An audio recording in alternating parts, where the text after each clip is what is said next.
At gabi na nga pero mga gutom ang mga babaita. Kaya naman pumunta kami dito sa Minalin para kumain at magmerienda na rin.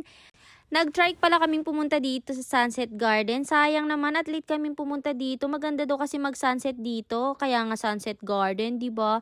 Before nga kami kumain, nag-picture muna kami. Alam niyo naman yung mga babae, 'di ba? At natapos din ng picture taking. Nagutom na kasi ang mga bakla. Kung pupunta nga pala kayo dito sa Pampanga, wag na wag nyo nang kakalimutang pumunta dito sa Sunset Park Garden. Napakahaba dito guys, as in na talagang mabubusog ka, puro pagkain na makikita mo, may mga tokneneng, talagang street foods dito guys. At dahil matagal na nga rin akong di umuwi, may Ilocos empanada dito, nag-crave rin ako ng empanada kaya bumili na rin ako. At dahil gutom na ang mga person, tignan nyo naman yung binili namin. Napakarami, para kaming patay gutom. Diyos ko naman, Dizay. At hindi pa nga tapos yung picture taking sa pagkain, kumain na tong kasama ko. Talagang gutom na kasi anong oras na kasi dito?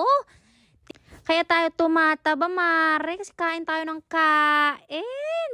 Buti na lang at may picture pa kami dito bago bumuhas yung ulan. Diyos ko naman, tignan nyo naman yung mga nasa ulo namin. Buti na lang at binigyan kami ng supot itita para hindi kami mabasa. Diyos ko naman, uwi na kami. Bye-bye.